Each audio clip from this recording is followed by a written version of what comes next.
Welcome to Focus on Why. I'm Amy Rowlandson, your host. Join me to explore the compelling stories, profound insights, and captivating experiences shared by my guests from all over the world.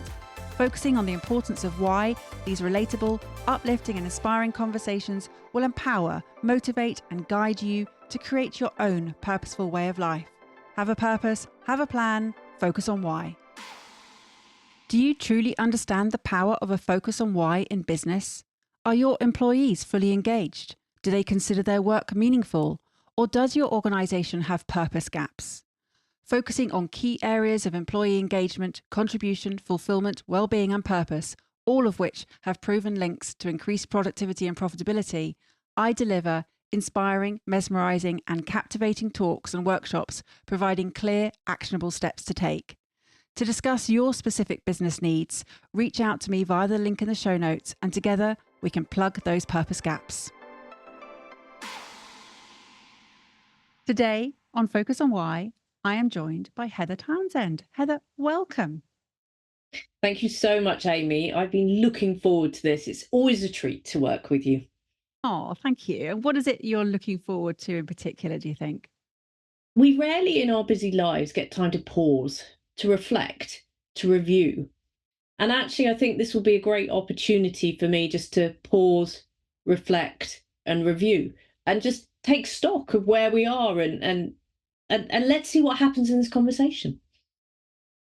And when you say where we are, I know where I am. Where are you? That's a coaching question. Where are we? Picking up on the language. And I think if I'm honest, sometimes you realize that life has come to a crossroads. And not in a bad way. I love something that was another professional speaker, Lee Jackson, says life is about seasons. And my children, affectionately now known as the teenagers, are at that point where number one is off to uni, if all goes well in September. Number two will start a apprenticeship if all goes well in September. And I can feel that season is coming to an end.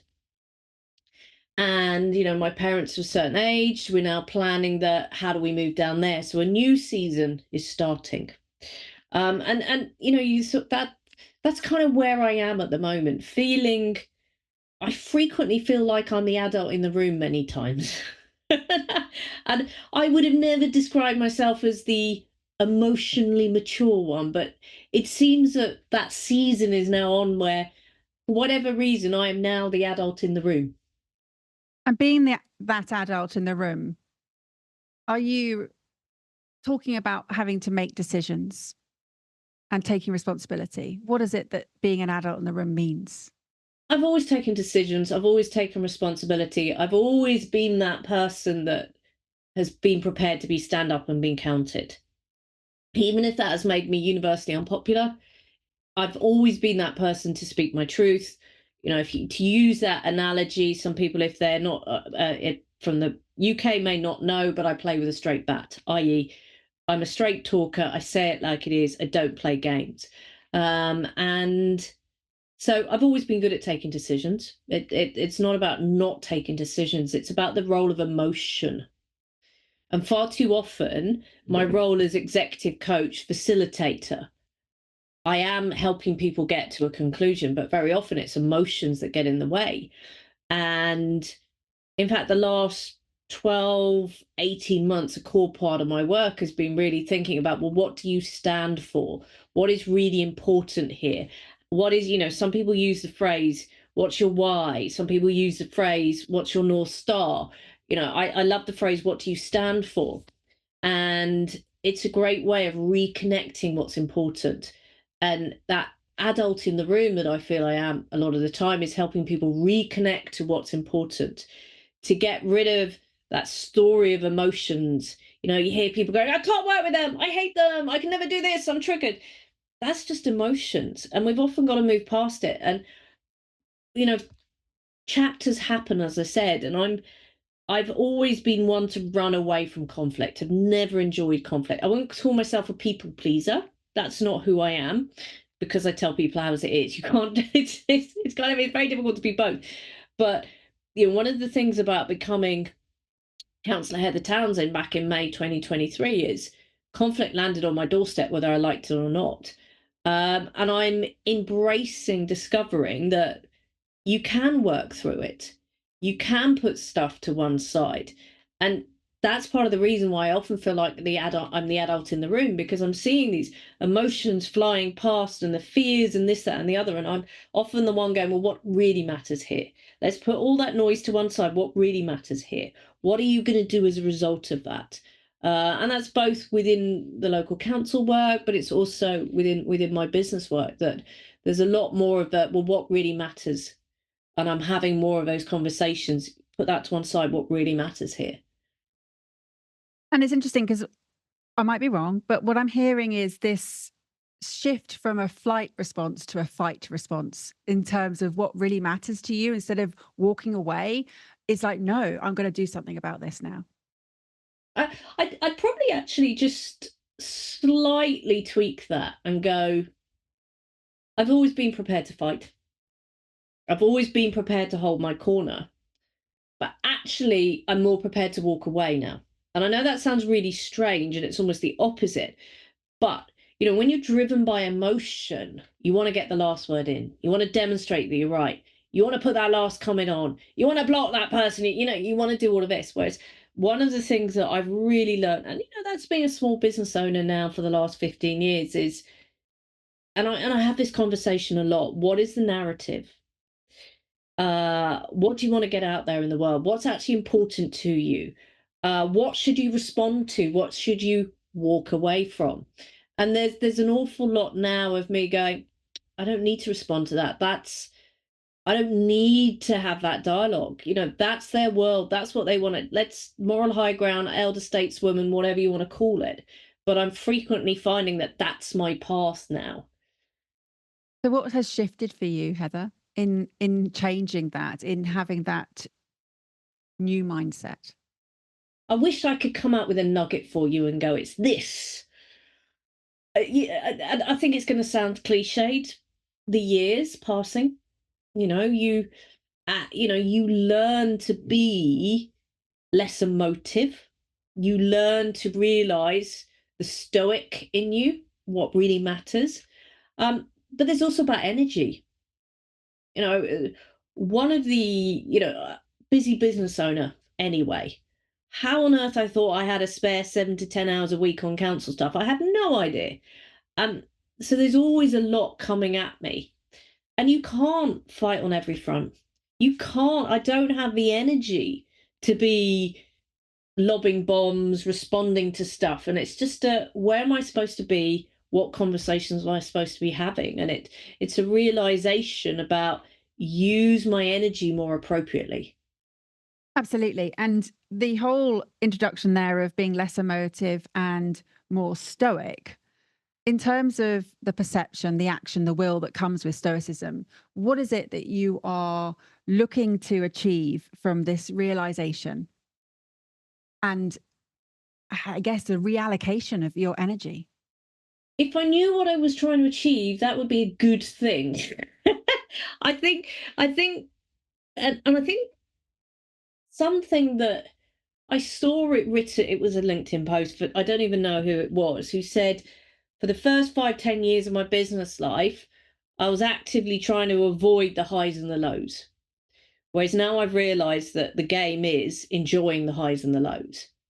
And I think that kind of, and I've paraphrased it badly and made it my own, but it is about finding the joy in the moment. It is about dancing in the rain. It is about leaning into the message. We find that we get so caught up in emotions that they rule us.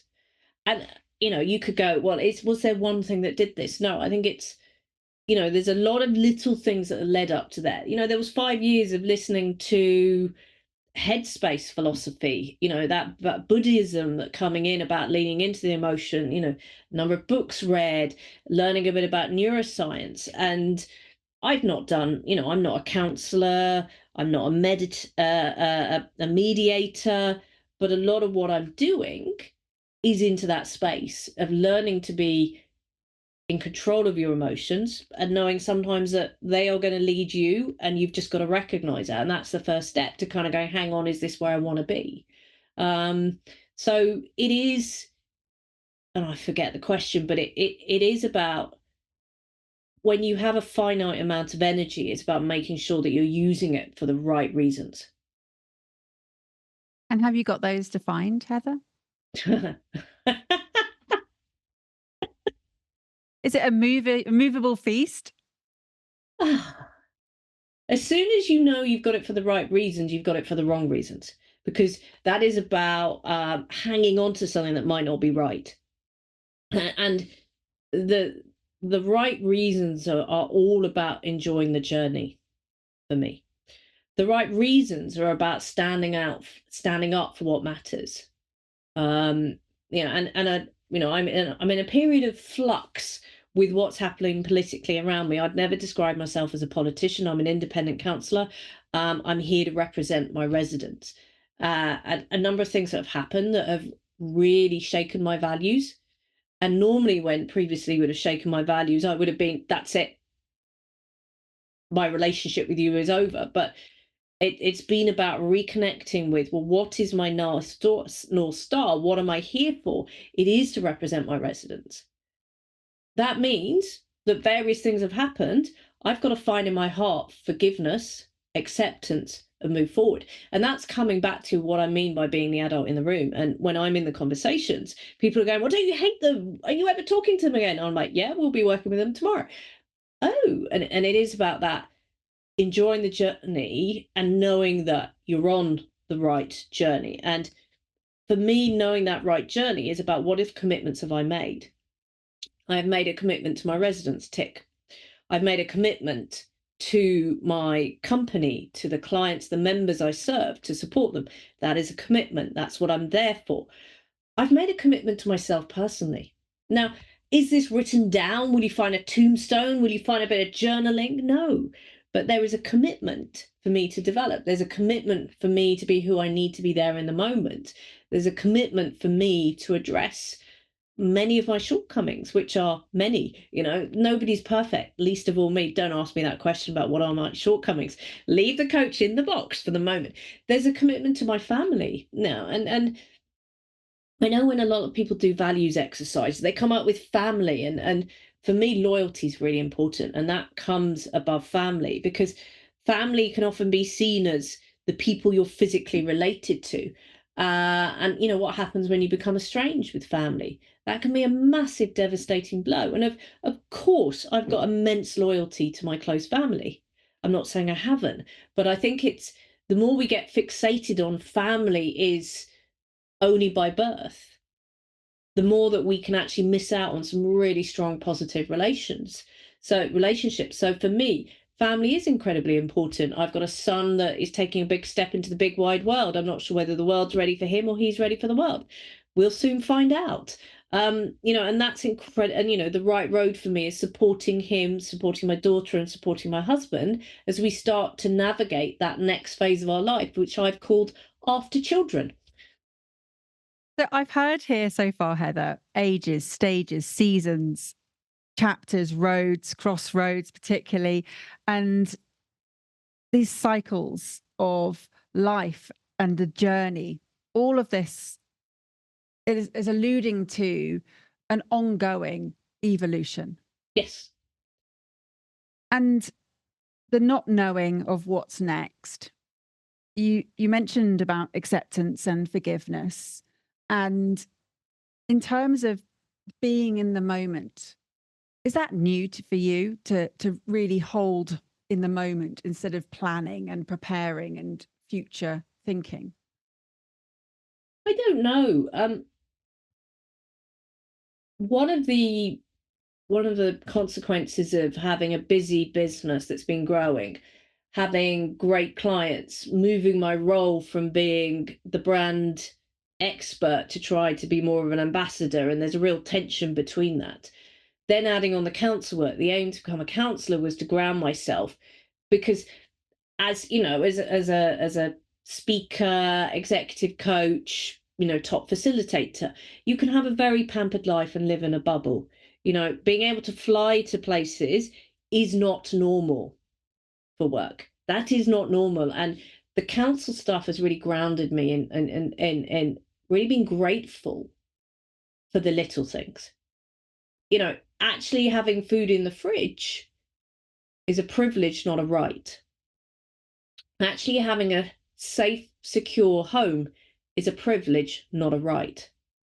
Having family that love you and want you around is a privilege, not a right. Being in a safe, secure relationship is a privilege, not a right. Enjoying your role and what you do is a privilege, not a right. And, when you get yourself into that position, everything becomes a lot easier. And what do I mean by a lot easier is there's less emotion about it, because you know what's really important. Will I be smiled at today by someone that loves me? Will I have somewhere secure to go home to? And can I afford to put food in the fridge? That's what's important. Everything else is a nice to have. And, you talk about being less emotional. I think it becomes from that, that grounding that I really wanted from that council work, to give myself some distance so I wasn't so emotionally attached. And it's given me a level of distance. It's given me some really painful times on a learning curve. You don't suddenly become able to do this, this, and this without a lot of work in there. One of the, and we're not meant to talk about this because this isn't what society talks about, but one of the impacts of being a perimenopausal female is, suddenly your emotions are all over the place again. And it's, and COVID then put another layer on top of that. And so this has been part of a journey to just recognize, is that real? Or is that something else talking to me? So, I haven't conquered my emotions, far from it. I don't think anybody does, but it is about just, I talked about being the adult in the room. It's about that ability to kind of go, well, what is the message? Take the heat out of the moment. What do I need to hear? What am I actually here to do? What is important to do? And I think that's what's really started to crystallize in the last 12 months for me. And you spoke earlier about what is a narrative, what is the message that you want to get out into the world, and to lean into that message and finding joy in the moment, dancing in the rain. For you, what is your narrative? What is your message you want to get out into the world? It's unusual that somebody asks me a question that I can't go da da da da da da da da da da da. What is the message? If I think about the core bit that's driven me, is I'm always, always motivated by a challenge. We're not talking about, hey, let's go bungee jumping. That's not kind of the challenge I'm motivated by. It's the, how do I challenge myself? How do I move myself forward? How do I develop? And that has always driven me. And then that enables me to leave a legacy with others. I think as we get older, this legacy becomes more important. Actually, by driving myself, I'm able to have a bigger impact on others, and that drives me. And the being a local councillor is always about the little things that make a big difference in people's lives. A lot of what I talk about is, can we get this hedge chopped, please? That level of minutiae of when are the council going to cut the grass? It's not big stuff. Whereas, I could be on the same day having that conversation, then turning around and working with a firm to help them get their next crop of partners that are going to bill £1 million each. It's, grass to, big commercial stuff. And, you ask me, what is it I stand for? What is it that's driving me forward? It's always to develop myself to that challenge, but it's becoming more so to have that positive impact on others that builds that legacy. And you're right to not dismiss the minutiae, the smaller the moments, such as cutting the grass, trimming the hedge, whatever it is. it means something to someone else. Mm. And actually, I mean, if you think about it, if you've got an overgrown hedge, then someone pulls out of a driveway, they might hit a child. You know, the implications of that are huge. So the small things gather momentum, the small things compound, and they are what life is formed upon. So I get it. I hear that that's of as much relevance as the commercial work that you do.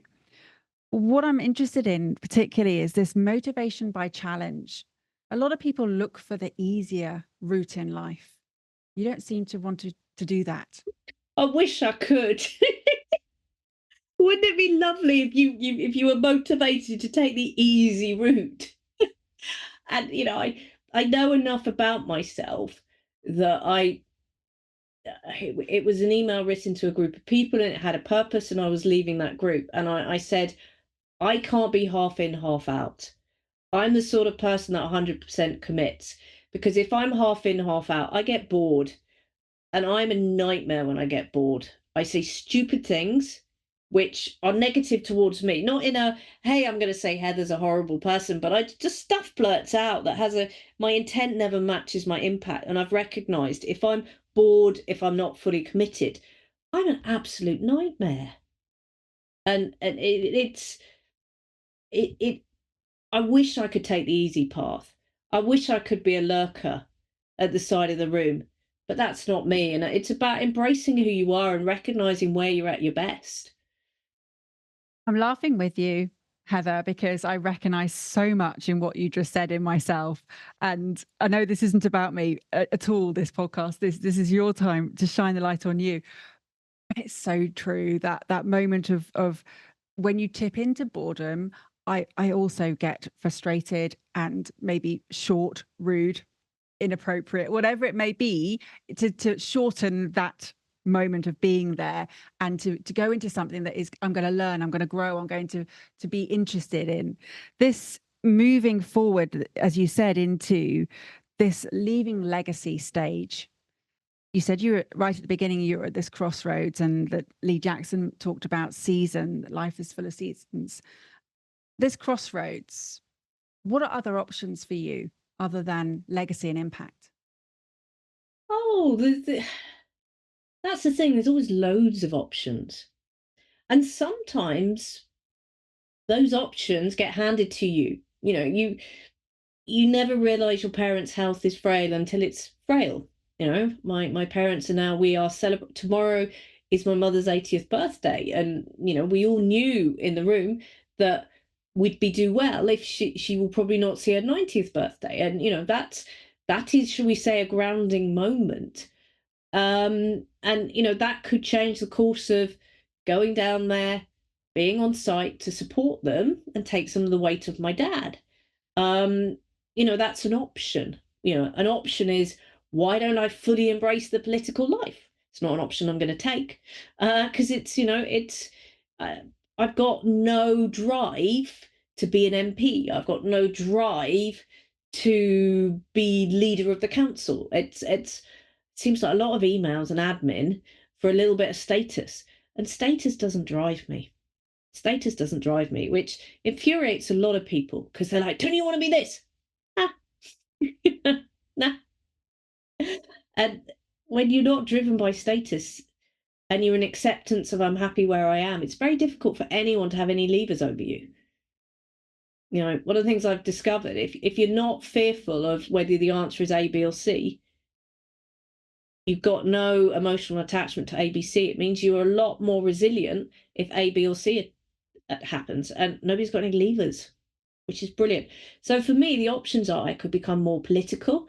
Don't like that idea, because partly if you want to become more political, you've got to go up the ladder, which then means you've got to think about becoming an MP. It's very difficult as an independent to become an MP, so you're really thinking about which political party do I need to align myself with, and then you have a commitment issue, because I don't like all of your policies, and then you're in that kind of like, well, let's not go there.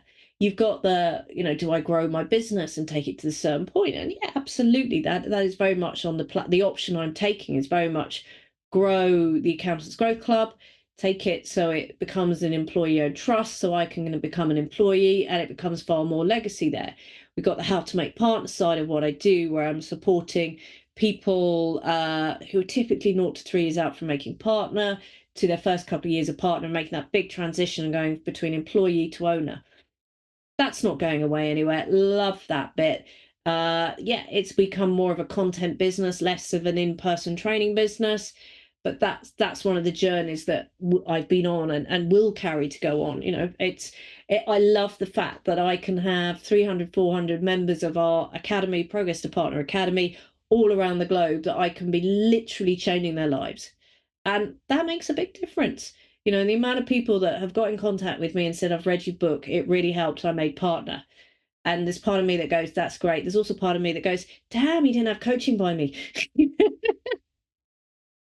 So, coach, author, trainer, facilitator, that's going nowhere. I'm not the sort of person that can just sit there. I do see my future doing a lot more sewing clothes. It's a lovely distraction. I do see my future reconnecting with music, playing, not just listening. I do see in my future more exercise and less work. I've got how many books in my head that have just not got the headspace to get out there. I'd love, one of my goals, and it's still one of my life goals, is to have a shelf that are basically all my books. And, if I add in first and second edition, I can get a small shelf filled up. But I think it's important for me to have that body of work behind me, not because I need to go, I'm the author of, although I do like going, I'm the author of, but it is just, it's a real crystallization of thoughts, a book. And that's why I like it. And I haven't written a book for about 4 years and I'm frustrated. And this crystallization of ideas, of wisdom, of knowing that you have imparted what's inside your head onto paper so that it can be actively activated essentially by others, and that makes sense. I get that. The shelf of all your books, visually you can see it, you can see Yeah. that as a representation. What I'm wanting to find out more is this identity shift of moving from coach, author, trainer, facilitator into a more creative element, or not necessarily one for the other, but the sewing clothes, the reconnecting with music, the more exercise, the things that bring more mindful activities, mindfulness, I should say. So I did a lot of music at school, and then did a lot more exercise at university. So I've always done the other stuff. But I think, we talk about the crossroads. For 20 years, almost 20 years, it's been about my life with children and as mother of the family and as a unit with my husband. And now I'm not needed as much. So there's space. As I said, there's a crossroad, there's a space to go, what really brings me joy? And I think we're in far more of a healthier and a stronger position when we're not laser focused on only one thing. Yeah, absolutely. What do we stand for? Absolutely working through it. But if we're 100% work, that's not a healthy place to be. And I work with so many people that the work that they do is about, 100% focused on being a lawyer, being an accountant, running a business. And that's an unhealthy focus. Where do you go if it goes wrong? You almost die multiple deaths if you've got nothing else to fall back on. Yeah, absolutely. And it was kind of alluding to the shift in identity that you are transitioning from one to the next, and this is again echoing the evolution that I spoke of earlier, and that role of now having a home where the children aren't actively there, they're elsewhere doing other things. It does give you that space. What I was also wanting to touch back on, you spoke about the perimenopause. What do you see as being the benefits of this stage as being a woman, of having perimenopause? Because you always hear all of the negative effects and the negative side effects that kick in. But what does it allow you to do you think, going through that phase? I'm not quite sure I'm finding any positives with this phase. Stoicism, it's society would tell you that women are fetish for their looks, and you look at it, and it's fair to say, you and I are similar-ish kind of generations of wine, and there's very little representation of us out there. The fact people are listening, so they can't see the fact that I've got gorgeous silver curls. They can't see that I'm rocking this apparently trademark brand look, I've been told, which actually is a good trademark brand look. I think there's an element of, if I was to say the positive, and I'm struggling to find the positive at this stage, and I'm not talking about comical hot flushes. That's what the media sees. You know, at the heart of it is estrogen. We have estrogen receptors all over our body, and one of the issues with the perimenopause is that those levels are dropping and fluctuating. So that can be physical joint pain, brain fog, lack of energy, a whole host of stuff. So I'm not really seeing the positives. If I was to see the positive, if I was to lean into it, is that it isn't about your looks anymore. And I'm not saying I have the looks, don't have the looks. It's not about your looks anymore. It is about really being there because you're wanted. If that was the positive I was to take through it, I can't really see any positives with it, really. I'm going to be on an HRT for as long as possible and delay it. No, I hear you, and it is a struggle for many people, especially when you're trying to have some consistency and building a business, or taking a business to a different level, or running a home. All the elements of being operative on a daily basis, it does swipe out a lot of the functionality of that. And I just wondered if it's nature's way of slowing us down, and again, echoing the importance of emotions because they come to the fore at this time, just really giving us some information about what we may have taken for granted, and essentially reminding us of what our core elements are. Now, that could be the gift, that could be the message to lean into, but I choose not to accept it right now. Oh, bless Heather, honestly. And I know I recently changed my own HRT, and I had to revert back to what I was on because it was absolute a living hell for me and for everyone around me for a good 8 weeks. So I hear the pain. And what I want to also just touch on is that you've spoken about emotions a lot. They've been at the core of this conversation. In terms of purpose, you spoke about North Star and or why, and you like to say what you stand for. The emotions, the values that you stand for, what would they be? Integrity, massive one to me, and I've that's been, my integrity is something that drives me. With some of the stuff that's happened to me over the last 8 weeks, I could have chucked in the towel, called a by-election, but I won't, because of my integrity. I said I'd represent my residents. So integrity flows through my work, flows through what I do. It is who I am. Loyalty, massive to me, whether to family, to friends, to cause. I was asked to change my loyalty to a different leader. Wasn't going to do that. I was asked to change my loyalty to a leader that was bullying me. Hell no, I wasn't going to do that. And I was also going to put it out there. That is who I am. The other another value is inclusivity. Massive value that drives me.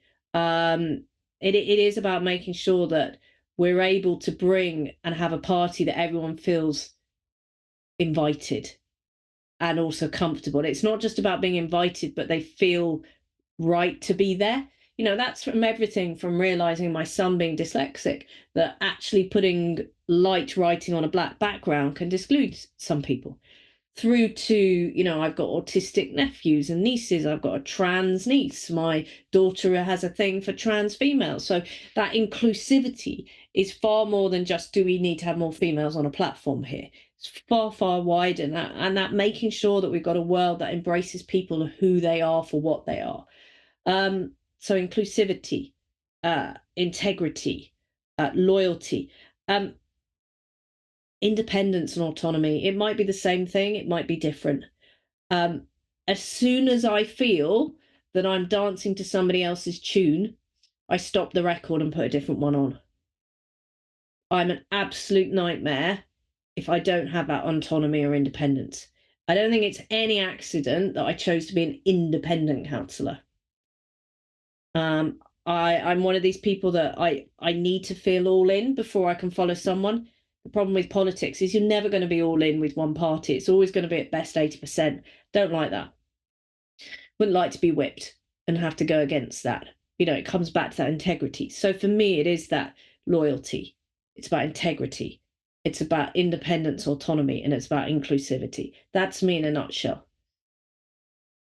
Yeah. And it goes right back to the first analogy that you made, which was to play with a straight bat and to dance to your own tune.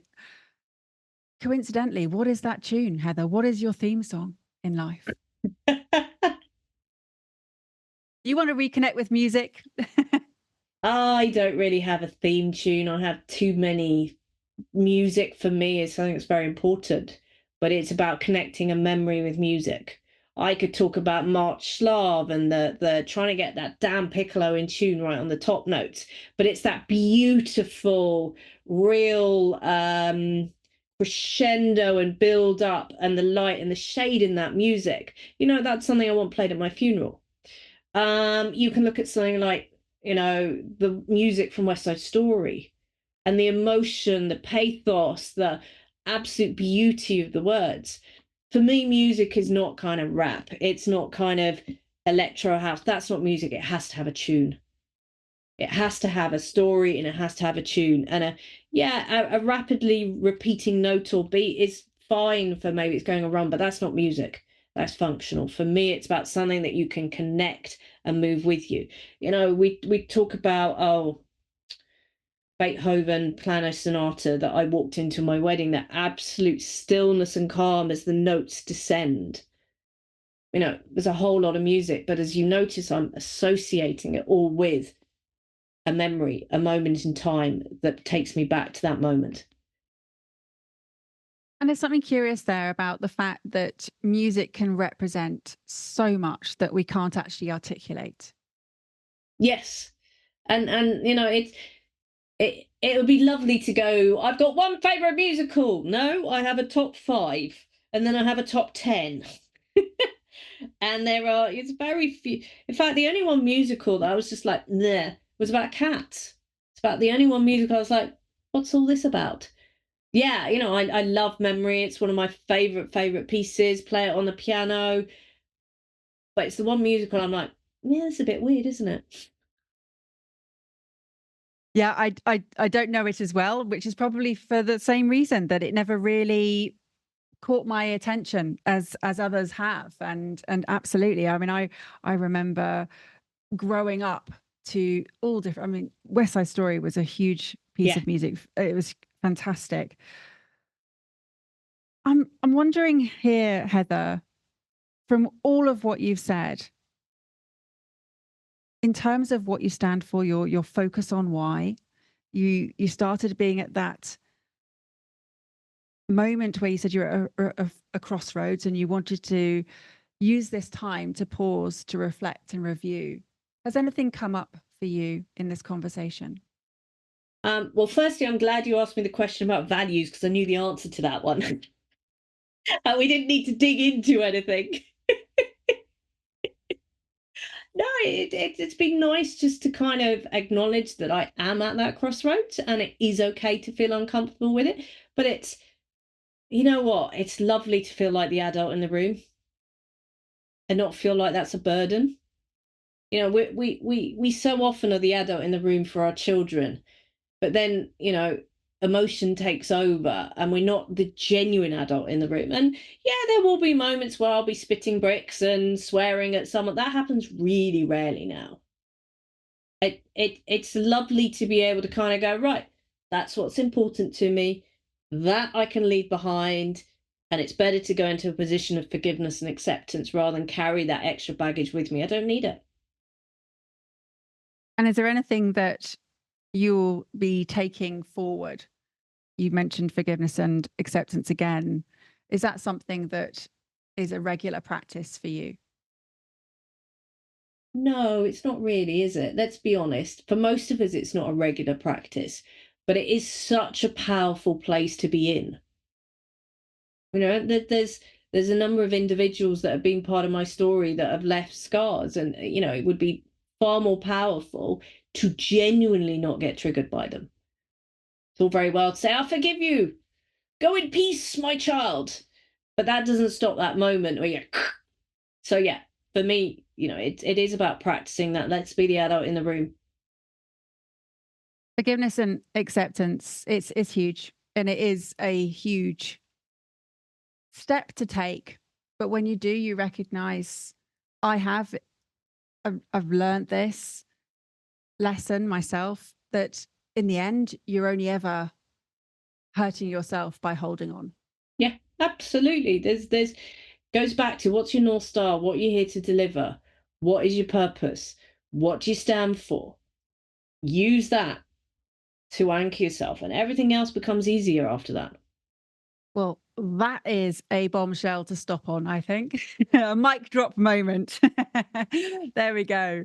It is. Thank you, Heather. Thank you for taking us through your own personal journey, and looking forward to seeing where it goes to, what the next chapter in life has in store for you, or what you will be writing, literally writing your next chapters for the rest of your time.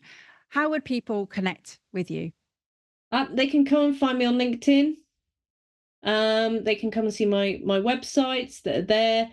But one of the painful things about being on the council was needing to very much separate stuff in the public domain, stuff in the private domain. So I'm not going to kind of go, "Hey, come and find me on Facebook. Hey, come and find me on Instagram." You can find my councillor profiles, which isn't, I don't think anybody wants to know about the state of grass and Flitwick on this podcast. So I'd say come and find me on LinkedIn is a great place. All the links are in the show notes. So all good there. Heather, thank you so much for sharing your focus on why. Do you please have some final words? My final words are very simple.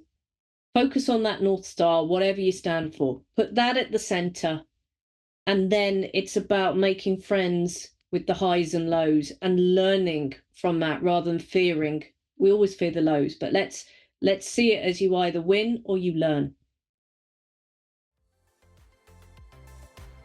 What value have you gained from tuning into Focus on Why today? What are your reflections with actions? I'd love to hear your thoughts. Please leave a review on Apple Podcasts or via LinkedIn and share how Focus on Why has made a difference to you. Your feedback not only will inspire others, but will help them to discover how Focus on Why has created powerful ripple effects. Let's continue the conversation. Connect with me on LinkedIn, Instagram, Facebook or X, join the Focus on Why Facebook group, and sign up for my weekly newsletter, Friday Focus, to keep in touch. All the links are in the show notes. Have a purpose, have a plan, focus on why.